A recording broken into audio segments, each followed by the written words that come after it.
Good afternoon, everyone. My name is Corey Walker. I'm Dean of the Wake Forest University School of Divinity and Wake Forest Professor of the Humanities. And I want to thank you for coming out to this evening's program. Reinhold Niebuhr soberly reminds us that man's capacity for justice makes democracy possible, but man's inclination to injustice makes democracy necessary. Public theologians from Niebuhr to Pauli Murray to our current and our own North Carolina Bishop William Barber have long challenged us to see democracy not as a finished arrangement, but as an ongoing project, always in need of renewal, critique, and courage. Democracy is never self-sustaining. It requires citizens formed in the disciplines of humility, justice, and hope. This is why the work of Melissa Rogers has been so consequential. In her landmark book, Faith in American Public Life, she reminds us that religion, when engaged with wisdom and care, can strengthen democracy by affirming both the dignity of individuals and the integrity of our shared civic order. At the same time, she is unsparing in her recognition that religion can be distorted into division or exclusion, an ever-present danger that calls all of us to be vigilant and responsible. In a moment when polarization threatens to unravel civic trust, when institutions are met with suspicion, and when pluralism itself is under siege, Rogers' scholarship and public service remind us that democracy must be deepened and not abandoned. As a leading scholar and public servant, her work embodies the best of what public theology calls us toward, a cleared-eyed recognition of religion's power to heal and to harm. She also calls us to a steady commitment to ensuring that law and public policy safeguard both religious freedom and the common good. Her career in public service, most notably as Special Assistant to the President and Executive Director of the White House Office of Faith-Based and Neighborhood Partnerships under both Presidents Obama and President Biden, demonstrates how careful scholarship, grounded in principle, and democratic imagination can be translated into practice. Her leadership at the intersection of religion, law, and public policy shows us how democratic institutions can be deepened through accountability, fairness, and the recognition of pluralism as a civic strength rather than a political weakness. The Wake Forest University School of Divinity's Faith Forum is our signature convening space to critically and creatively engage pressing questions at the intersections of religion, culture, and American public life. In this moment, when questions of belief, belonging, and democracy press urgently upon us, few voices are better suited to guide us in this conversation on the politics of belief, religion, law, and the common good than Melissa Rogers. Melissa is a distinguished scholar in residence in faith, law, and public policy at Wake Forest University School of Divinity. We're excited to welcome her back to Wake Forest. Welcome back, Melissa. Thank you.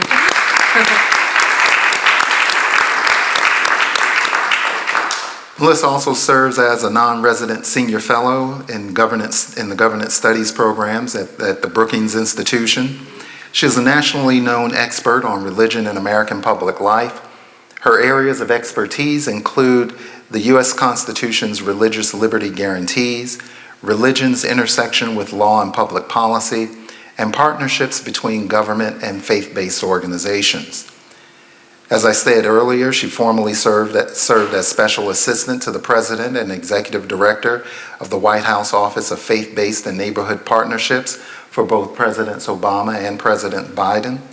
She also previously served as chair of President Obama's inaugural Advisory Committee on Faith-Based and Neighborhood Partnerships, executive director of the Pew Forum on Religion and Public Life, and general counsel of the Baptist Joint Committee for Public Affairs. She is author of Faith in American Public Life and co-author of Religious Freedom in the Supreme Court. She holds her JD from the University of Pennsylvania Law School and a BA from Baylor University. She also received an honorary Doctor of Divinity degree from both Wake Forest University and the John Leland Center for Theological Studies. National Journal has recognized Rogers as one of the church-state experts that politicians will call when they get serious about addressing an important public policy issue. We had a great conversation about that with Dean Klein in the law school today. Tonight, we're invited to join in the work of what Niebuhr would call the perpetual reformation of democracy, recognizing its limits, its contradictions, and its possibilities. This is more than just an intellectual exchange.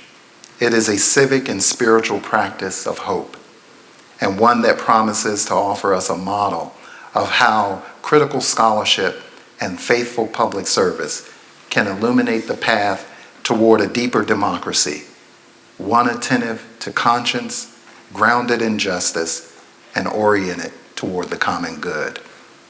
Thank you for joining us for this conversation and for this practice.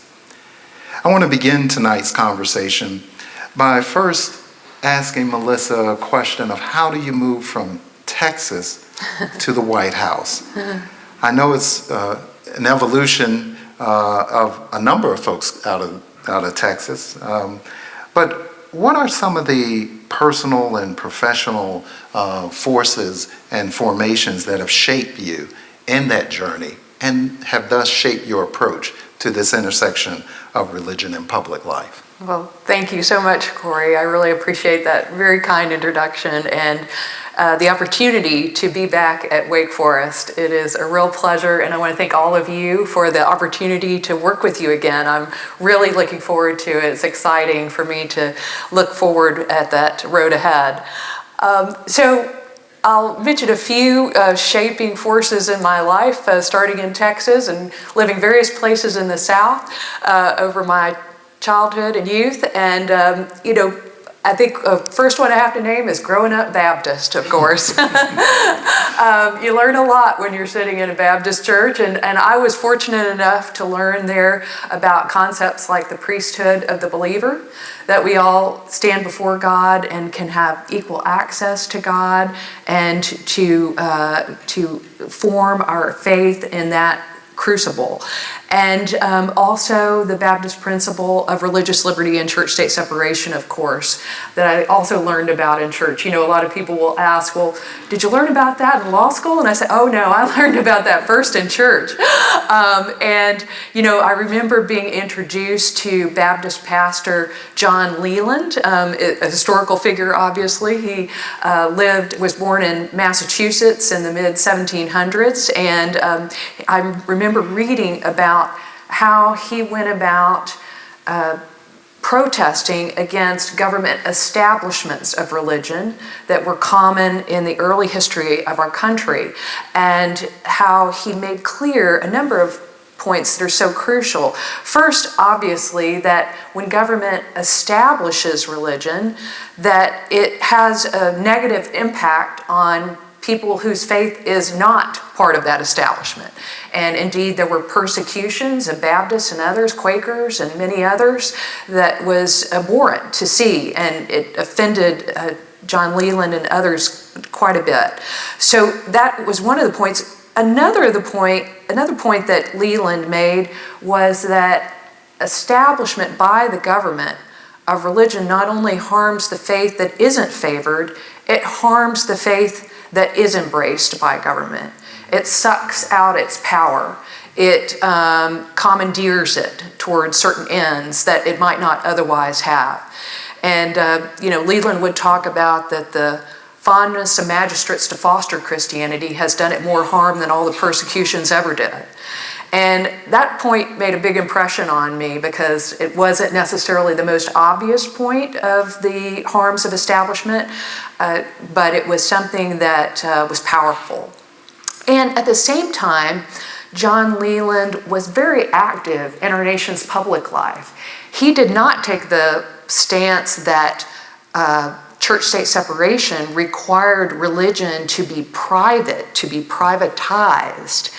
Instead, he was very active in the public square. He wrote resolutions trying to abolish slavery. He became a political ally of Thomas Jefferson. He worked on other public issues. So he in no way saw the relationship between church and state as requiring in any way for religion to be privatized and to be removed from the public square. So all of those things really shaped me and have continued to inform me throughout my work. Then, of course, I felt like I knew from a very early age that I wanted to go to law school and was interested in that, and learned about the Supreme Court and the Constitution and other law there. At the same time, I did not necessarily feel that there would ever be a chance for me to combine these two things that I loved, religion and law. I thought, well, who gets to do that other than maybe a few people every now and then to get to argue church-state issues before the Supreme Court? And then I remembered there was a Baptist Joint Committee on Public Affairs in Washington, D.C., where I was working at the time in a big law firm.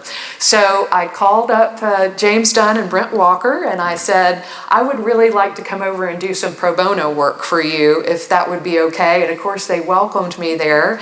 And I began to do pro bono work, and then over time, a job opened up there, and they gave me my first opportunity to work in a professional capacity on the intersection of religion and law, and generally, and religious liberty specifically. So I always have to pay a great debt of gratitude to James Dunn and Brent Walker for giving me that opportunity, which changed the whole trajectory of my professional life.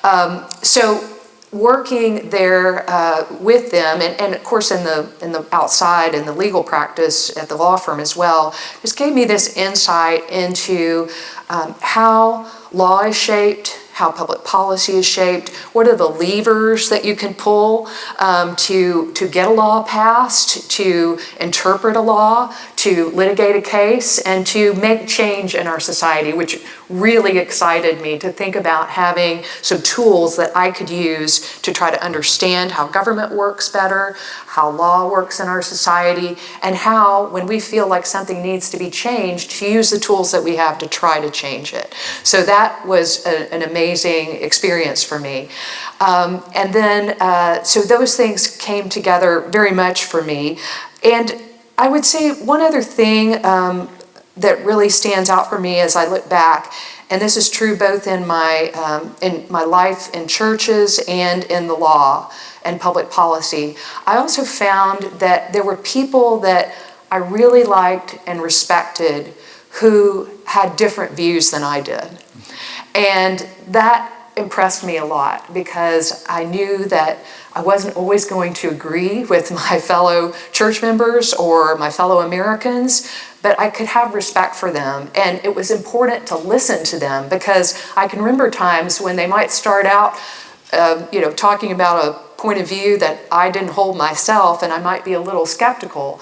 But listening, many times I found that while I still did not agree with them, I respected where they were coming from. And that really impressed me in terms of being in law school and the practice of law too, and the great respect that's part of the best of the legal tradition that's given to people on the other side of a case. And I always wanted to strive to embody that kind of respect and rigor in thinking and collegiality. So those are some of the forces that set me on my way. Well, we can thank those wonderful Baptists for getting you along and setting you on your way. And I'm reminded, the exemplar that you elevated, John Leland, he also had a journey, a travel, in terms of his beliefs, by late 1780s, he's a staunch advocate for abolition, but Absolutely. by the 1830s, his beliefs switch. It's like, well, we can't have abolition too quickly. We can't stop slavery because society is still part of it. And so that reminds us of the challenges around belief, and then the imbrication within politics. And I want to ask you another broad question to sort of get us in get our conversation going. What does the politics of belief, when we look at a John Leland in history, or we look at our world today, what does the politics of belief evoke for you in light of American society at our contemporary moment? Yeah, so that phrase, the politics of belief, evokes for me a number of points. And one that comes to mind first is the fact that our deeply held beliefs, whether they're religious, moral, or ethical, will shape not only our private lives, but our decisions about public matters as well. And that's just a fact that I think we've recognized, and that's a good thing that we've recognized that will happen necessarily with people's deeply held beliefs. At the same time, we've recognized, at least at our best, that there's going to be a great diversity of deeply held beliefs, especially in a country like our own.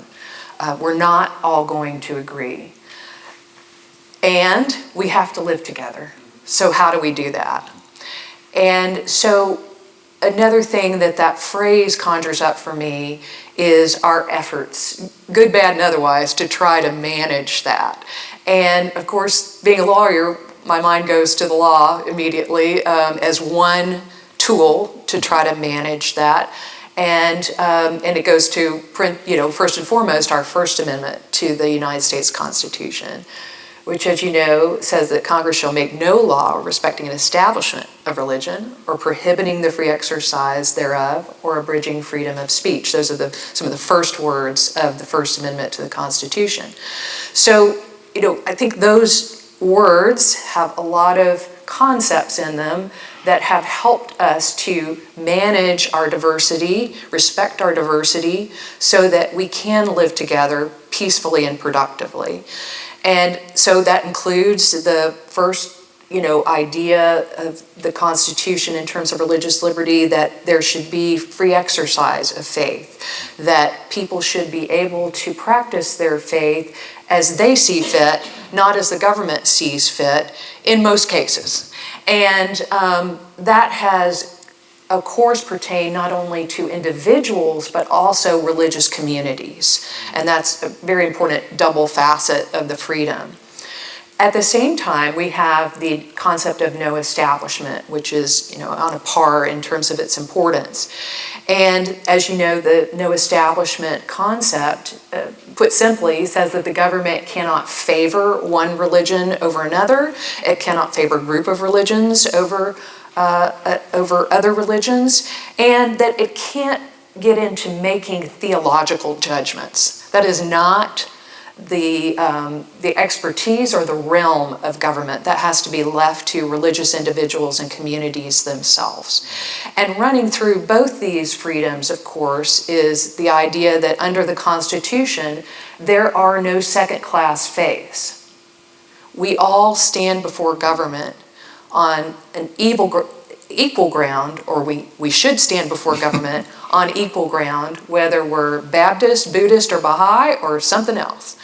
And that is a key principle, I think, for everyone to focus on, particularly today, because it's so fundamental to managing this diversity and to actually ensuring that we extend religious freedom in all its, meaning to everyone, not just to some people.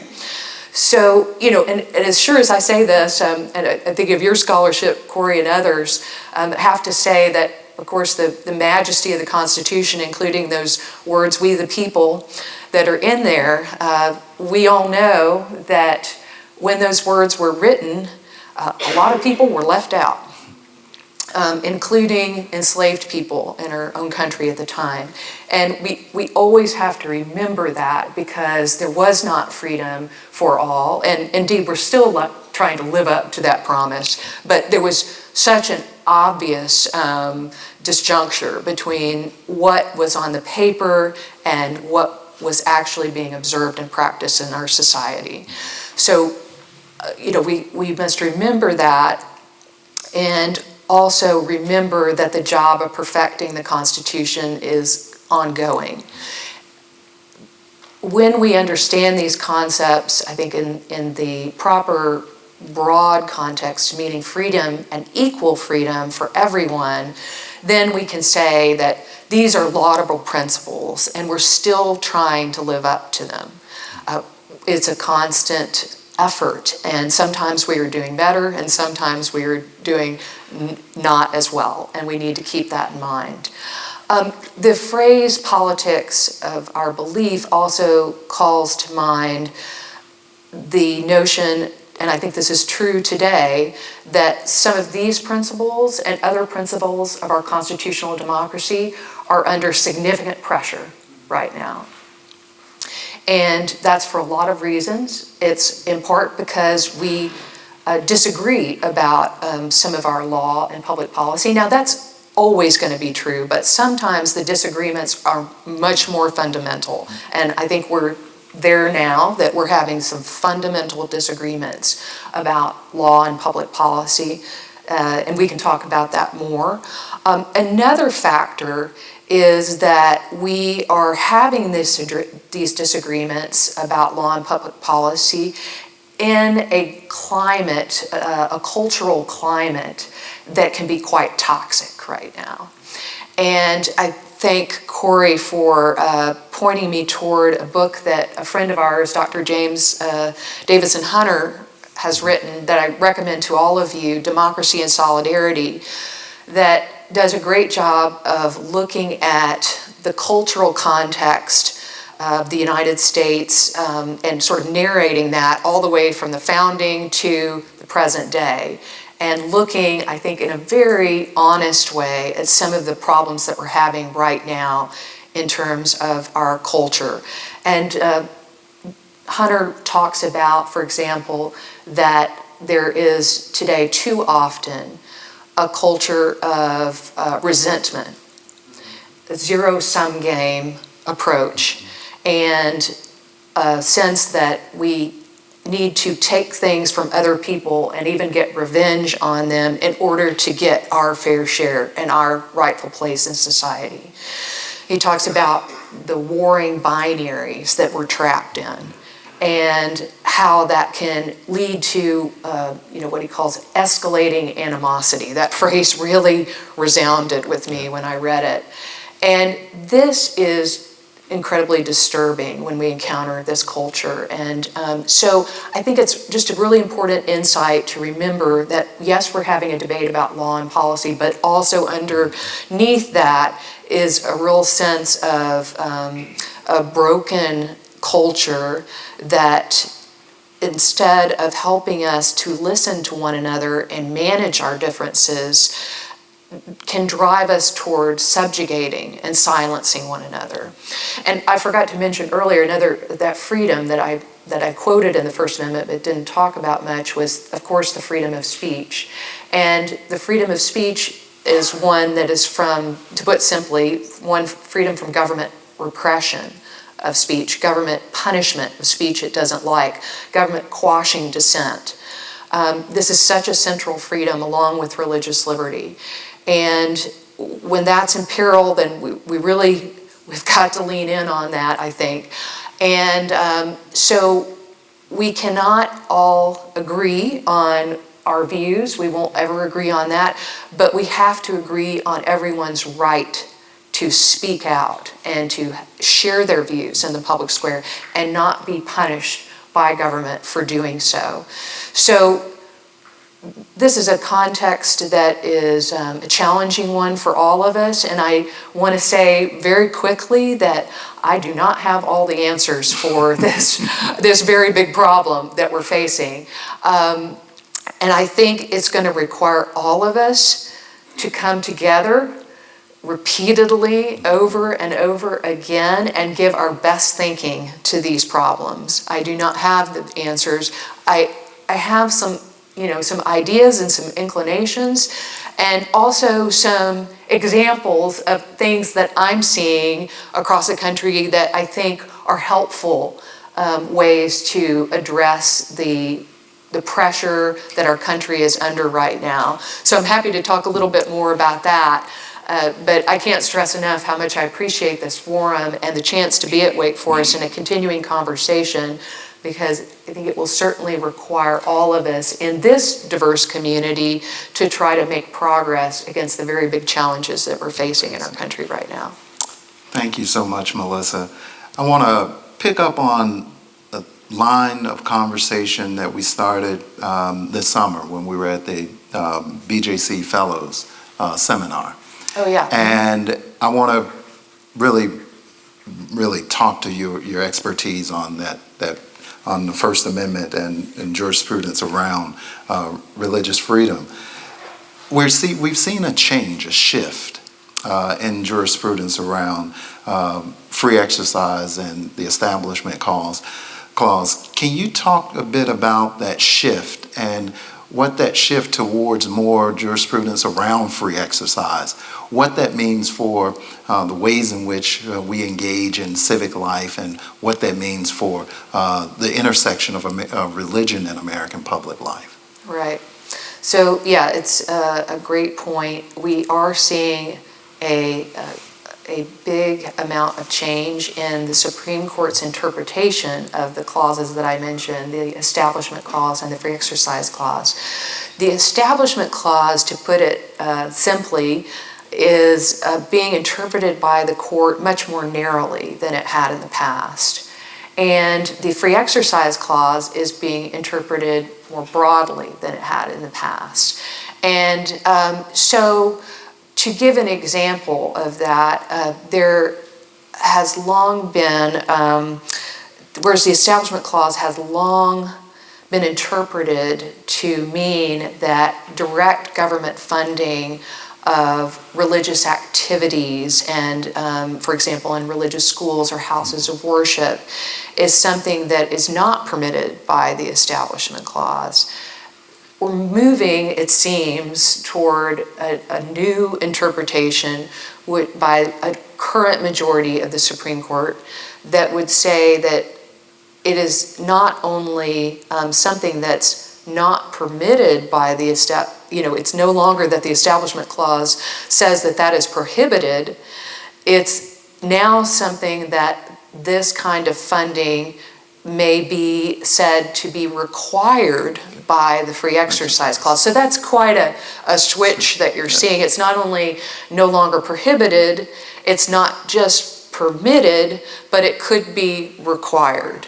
And so now we're not there yet in the jurisprudence, but there's a sense that we're headed in that direction. So, that's, I think, fairly called a sea change in the law if it were to happen. And so it has implications for not only for the rights of conscience, the rights of all taxpayers to have their funds not go to a religious service or entity that they don't support with their own of their own volition. So it has implications for that reason, and also for some of the reasons that I mentioned earlier. How does that change a religious entity when it is receiving direct government funding for religious items and for religious worship services and religious instruction and the like? How does that change the religious entity? And one thing to think about there is, of course, what the government funds it regulates. So, how will that, if we do cross over into this new kind of understanding of the Constitution, how will that work?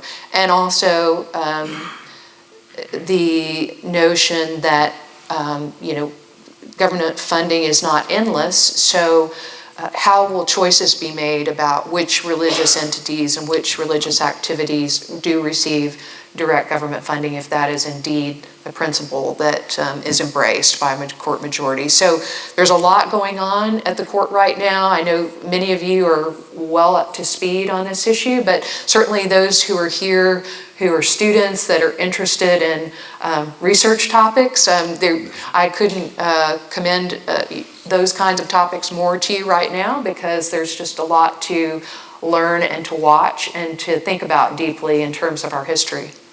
And what we're seeing here in North Carolina with really the funding of public education and religious charter schools, we're seeing a sea change in that funding. We're one of the leading states of now where public funds for religious charter schools is going to eventually outstrip public funding of public open education schools.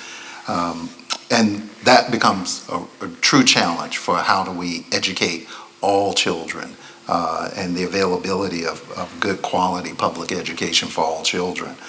I want to keep on this line around religion and the law more narrowly construed, because we're also seeing where legal interpretations of long-standing interpretations of how we understand the role of religion in politics and religion in public affairs is shifting. And one of the major recent shifts has been in the interpretation that the DOJ released around the Johnson Amendment. And now we have the ability, churches now can have the ability to endorse a candidate if it's during the conduct of a worship service, because that worship experience is likened to a family conversation. What does that do not only to religion, but what does that do to our public life when we have those lines that have historically been pretty clear now being moved in ways that we've historically have not understood to be the right way in which we would like to do things? Yeah, so this, thank you for the question. It's referring to a statute.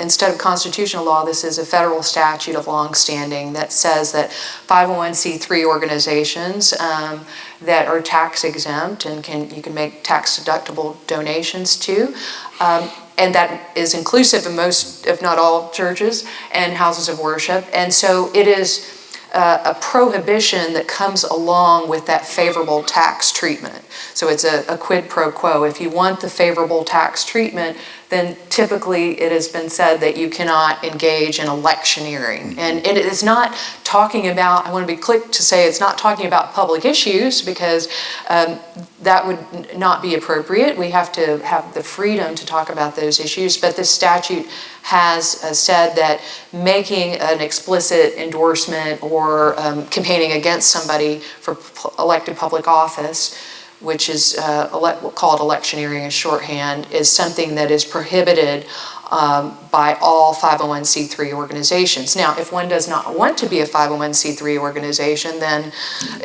that is no longer a restriction. So what Dean Walker is referring to is recently an interpretation of that statute that says, as he explained, that churches can have endorsements in their or other houses of worship despite the prohibition that would continue to apply, I believe, to other 501c3s. We'll see how this all plays out. So this had been something that the President Trump had talked about in his first administration, and said that he would, get rid of this provision. Now there's been an interpretation by the Department of Justice, but not a change to the statute itself by Congress, which would be the more typical way in which these things would be changed if they were to be. So, of course, that raises an issue for every place of worship. Is this something that they think is appropriate or inappropriate? And it raises issues for Americans as a whole in thinking about, and this hasn't been parsed out yet, but to the extent that money can be used, that would be money that is referred to as dark money that might be used in filtering through churches and going to particular candidates. That remains to be seen. But this is certainly something that has been an important executive action by the Trump administration, among many actions by the president so far in his term in office. So it's an important thing to watch.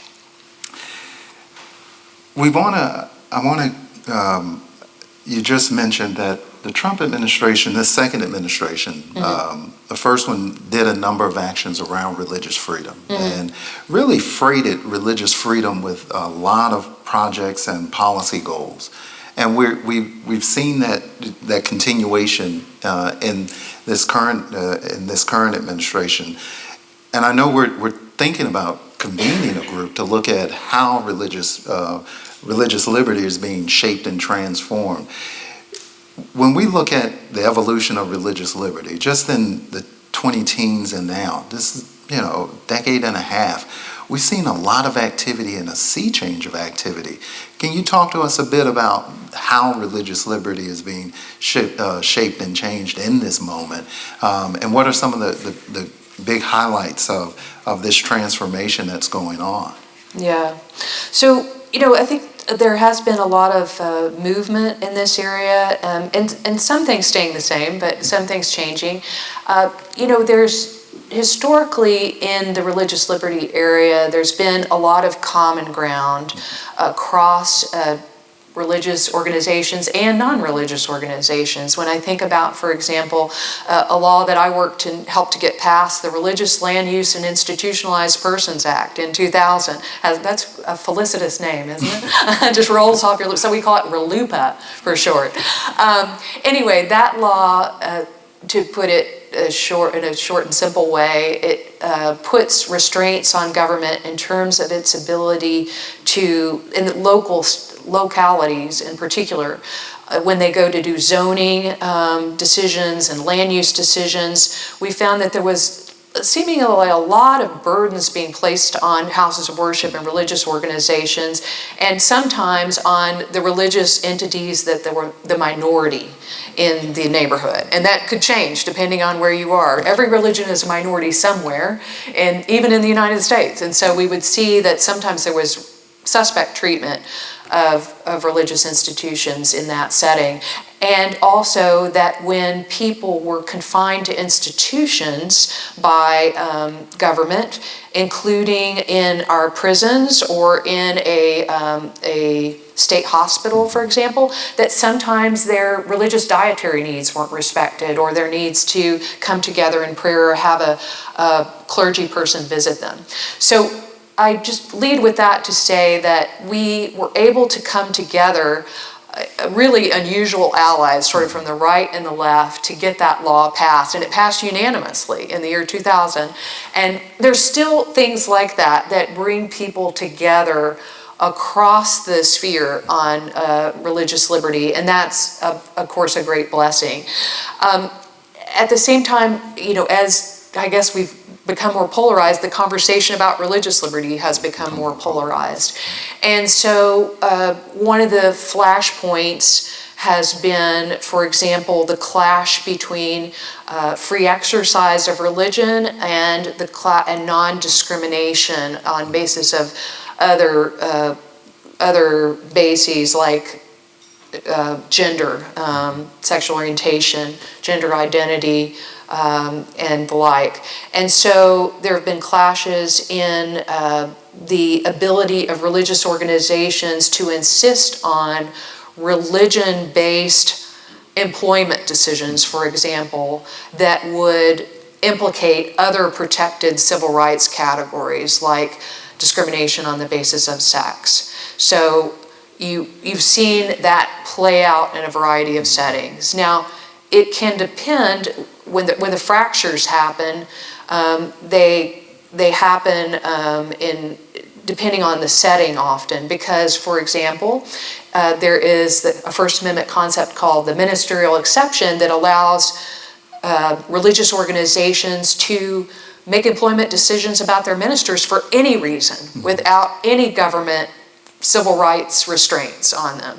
So when there's decisions made in that setting for any reason, that's clearly understood as protected by the Constitution, and there's not a lot of disagreement about that. But once you move over to, especially to a commercial setting, or even to, hiring and firing decisions within nonprofit religious organizations, when there's a religion-based decision that would bear on another protected category, like sex discrimination, then you get some real fights. And we're seeing that now, and that dust has not settled, but that has been a major arena of the fractures in the religious liberty world.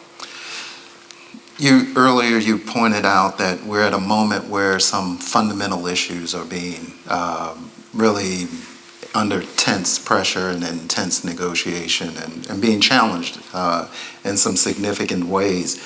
But we're also seeing religion as, it has promise, but it's also it holds its own peril. Yeah. What happens when we want to bring those robust religious claims to the public square, and at the same time, those robust claims outstrip our public culture, our political culture, such that we can't engage in, there's almost no negotiation, because these are fundamental rights about who people are, their identity, their humanity. How do we wrestle in that moment, and where these robust claims, I mean, the religious claims, they appeal to God, and yet we do have the sovereignty of the nation state, and that's sort of seen as lesser, that the God claims then outstrip it. I think a good place to start is to remember that we all have to see each other's common humanity. And at our best, religious traditions can do that. We're not always at our best. But I think there's a real ability of faith and other communities to, especially right now, to remind us that every person's life is of equal worth and infinite worth. And we're all, if this is the religious belief, if we put it this way, we're all children of God. We all deserve respect for who we are, and we all deserve to be treated with love and with a sense of equal citizenship and equal rights. Now, that doesn't begin to solve it, right? But it's a good place to start.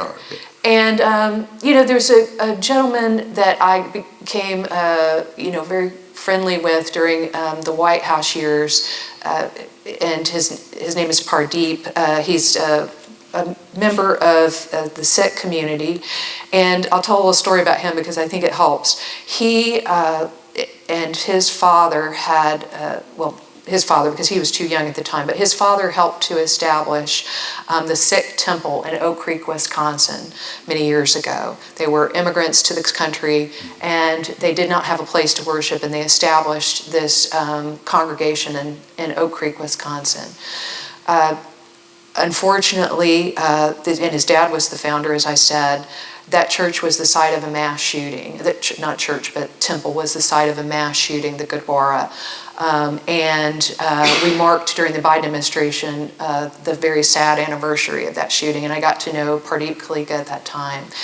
And one of the things, he was a fairly young man when that happened, and he decided after that happened that he was going to work to try to do everything he could to prevent something like that happened. It was a white supremacist shooter that came into that congregation and took the lives of many people in the congregation, wounded others, including Pardeep's father. And Pardeep, again, made the incredibly courageous and generous decision that he would try to work against hate for the rest of his life, and that's what he's done.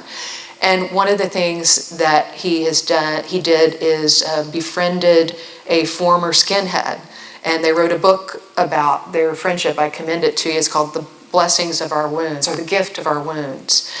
And he also formed an organization for parents and other family members who are trying to deal with what they fear might be some rising extremism in their own families and how to deal with that.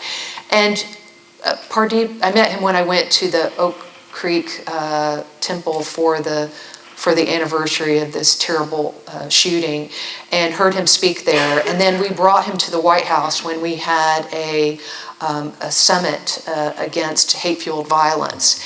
And one of the things that Pardeep said in that setting was that we really need to get better at listening to one another.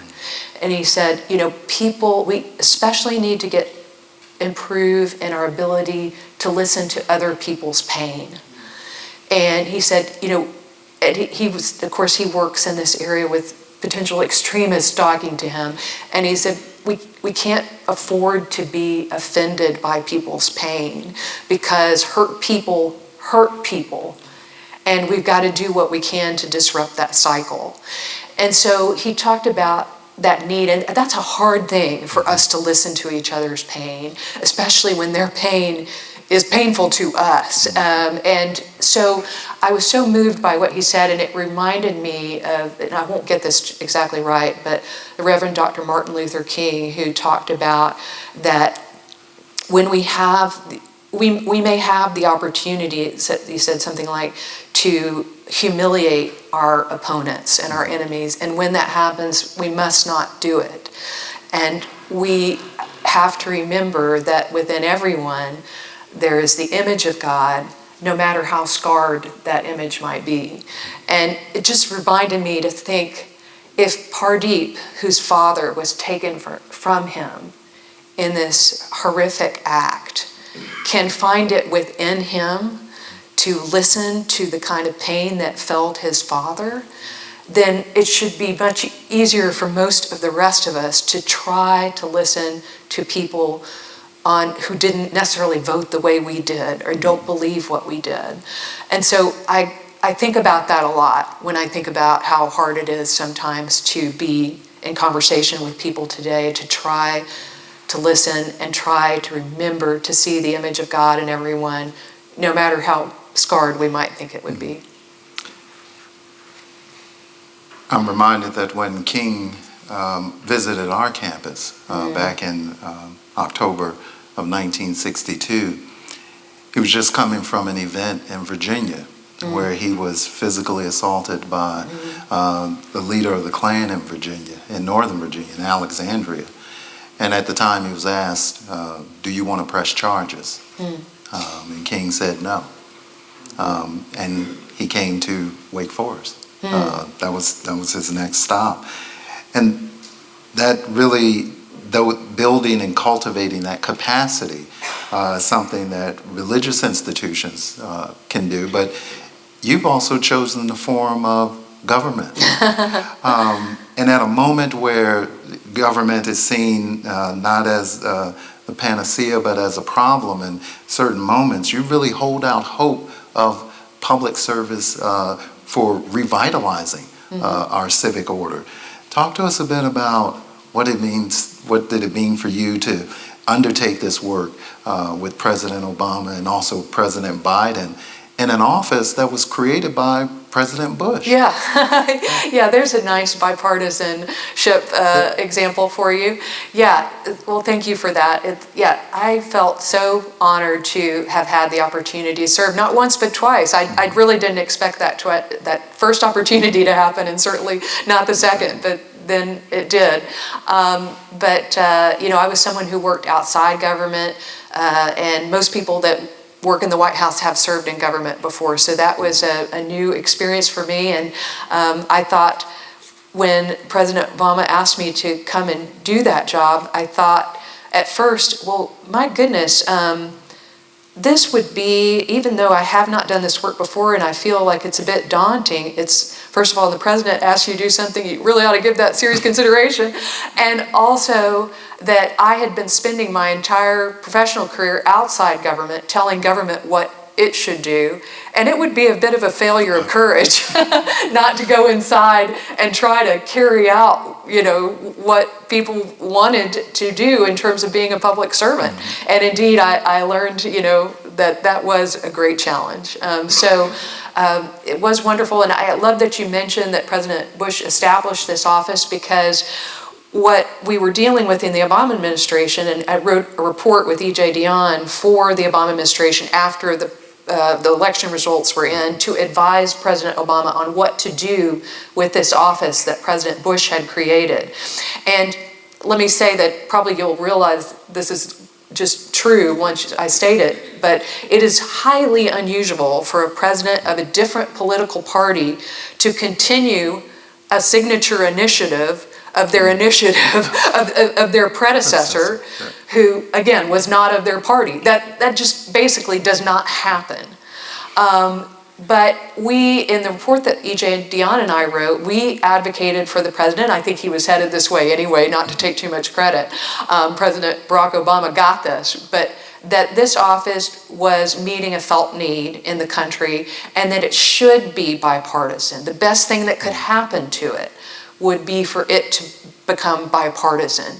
And that's what he did. He continued the office, put his own stamp on it, had some new policies, some different ways of working than the Bush office did.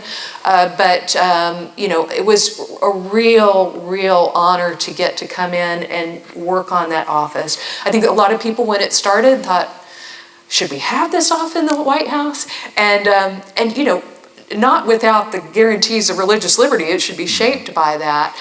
But it became such an important front door for people to be able to find, who were in, and still, continues in that fashion, to be a front door that people of faith and community groups can find, who are performing amazing liaison roles between government and people who are hurting and who government wants to help. So, one of the things, I knew this before I got in the work, but I learned so much more about it when I was there. Government has a difficult time reaching people that are really struggling sometimes.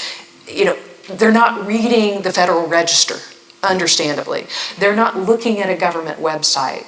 But they may be going to a community organization food pantry and picking up food for their family every week. They may be going to church and, being involved in a small group there. So by being engaged government with faith and community leaders, we help ourselves enormously to reach the people that we're trying to reach with new benefits that they may change their life, like abilities to get quality, affordable health care coverage.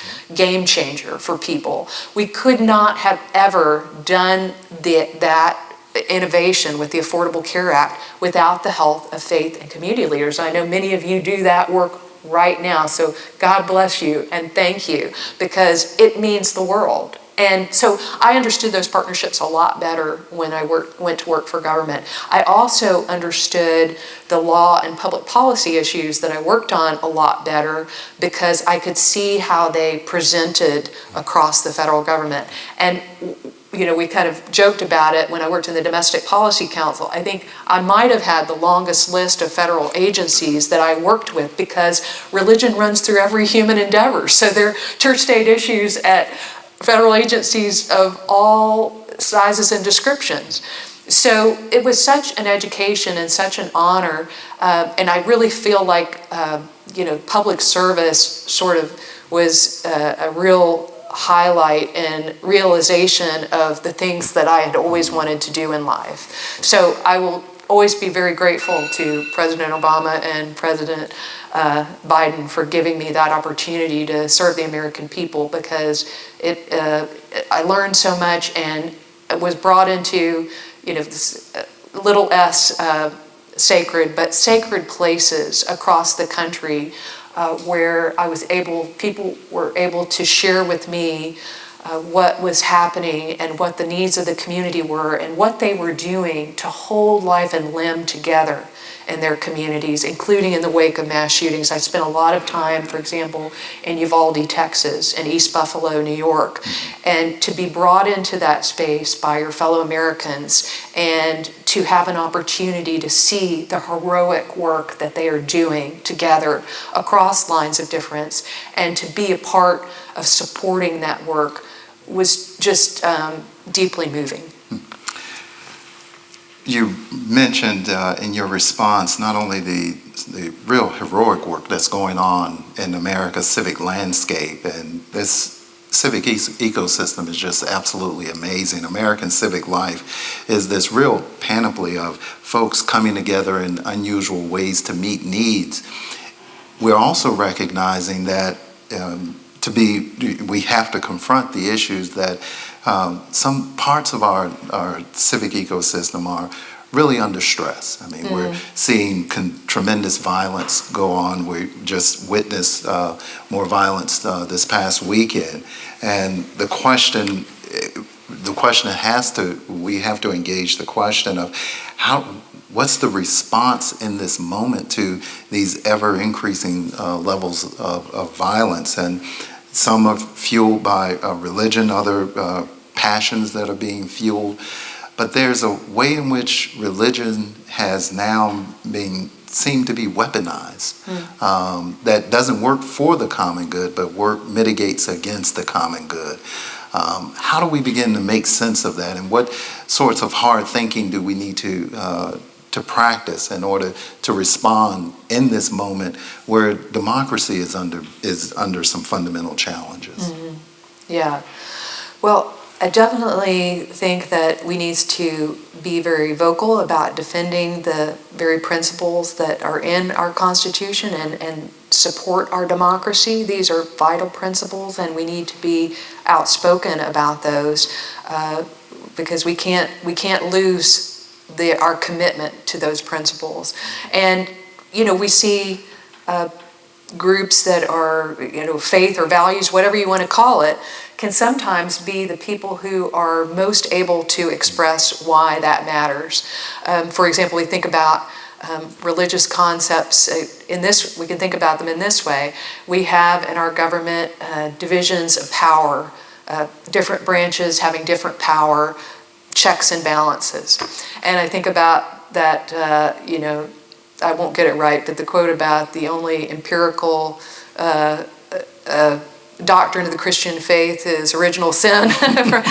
that kind of explains separation of powers, that we can't, if we do not check each other, there's going to be one branch, trying to seize too much power. And so sometimes I think there's a way in which our faith can be brought to bear on understanding some of the things that are at risk in our society today. So we need to do that.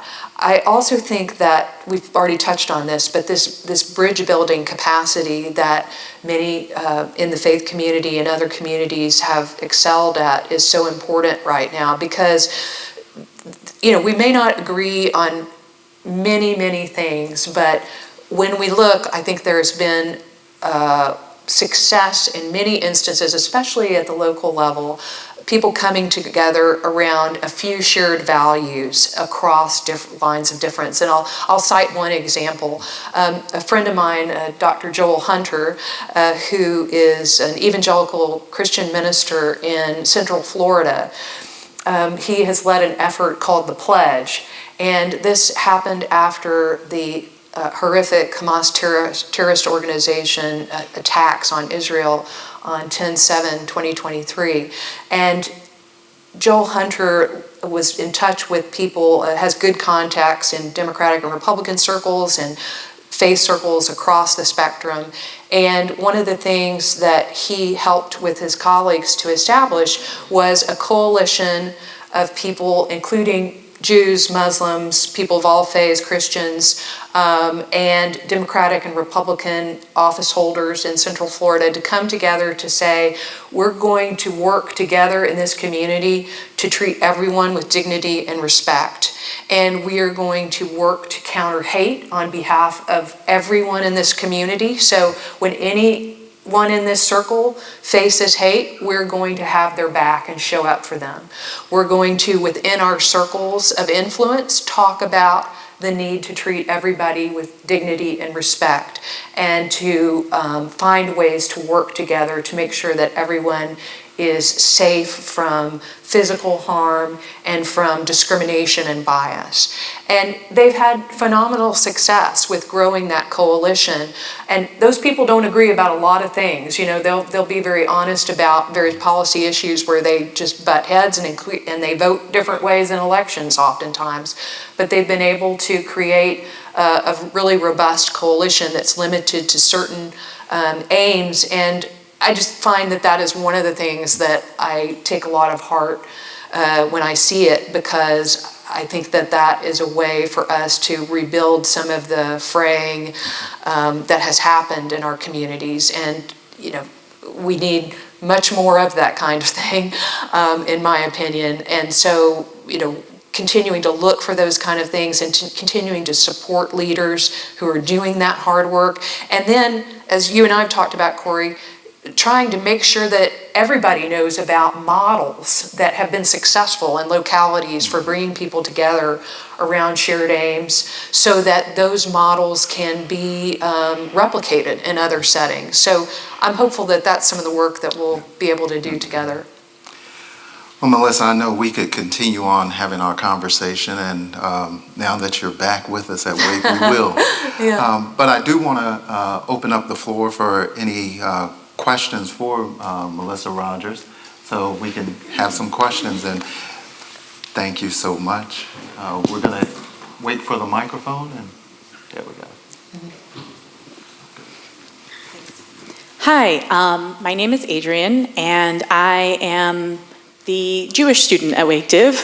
One of the discussions we've been having in our community is around restrictions on abortion rights. And for Jews, some of us, one of the interpretations of Talmud is that abortion is not only allowed but required if the life of the mother is threatened, because the fetus remains only water early in the pregnancy. And so my question is, how do we structure advocacy around that idea? How do we protect our own religious freedom in this context of restrictions? Thank you for that question. I really appreciate it. And it's so helpful to have you articulate that belief, because there are a lot of people who don't know that. And it's important for us to understand that our faiths have differences and we should appreciate them. And that's part of religious liberty. So I think certainly explaining to legislators, policymakers that believe, I'm sure you're doing that, or directly or indirectly. And then, you know, you'll know more about this than I will, but I think there have also been some court interventions, people bringing this matter to the attention of courts in particular cases where appropriate, and to say this is an understanding of our faith, and so we need to have it protected in terms of it being an expression of our religious liberty. So I think doing both of those things, and also helping to explain to people in public settings, other public settings, that if we're going to respect religious liberty, we have to know that there are going to be things that we ourselves don't believe, but other people believe them as a sincere, substantial religious conviction. And if we're, faithful to that vision, then we have to, recognize that. So I think it's a lot of work that I know you and your colleagues are doing that's important, and we know that we just have to recognize that religious liberty is guaranteed for all people, and not just for some who believe like we do. Mm-hmm. All religions and none. Any other questions? Well, Melissa, I want to end on a hopeful note. Oh, good. We've had a very heavy conversation, yes. and of course we could go on, and there are any number of issues that we can continue to discuss. But I want to ask you this one final question. In this challenging landscape, what gives you hope? It's a great question, and I'd love to ask every single one of you that too, and you. But I'll go ahead and bite. So one of the things that gives me great hope is that I have served in government, and I have seen things change in government when people speak out. So I really have seen that, as I told Corey earlier today, we were touching on this issue in a lunch discussion. I have seen that happen frequently. And so I know that change is possible even when people feel that there's no way to bring it about. I've seen it happen in administrations that I served when there was enough of a demand for a change of position, and there was some. Now, not every time. I'm sure all of you would agree with that, but I have seen change come about, and I know that in many cases I saw the voices of people of faith and people of conscience come to the administration, and it was because that they raised their voices again and again and again that ultimately they helped to bring about change. So that's something that gives me a lot of hope. Well, that gives us hope as well. And most importantly, you coming back to Wake Forest gives us a great deal of hope. Oh, that's very kind. kind. So thank you so much, Melissa. Thank you, for joining everyone. us. Appreciate it.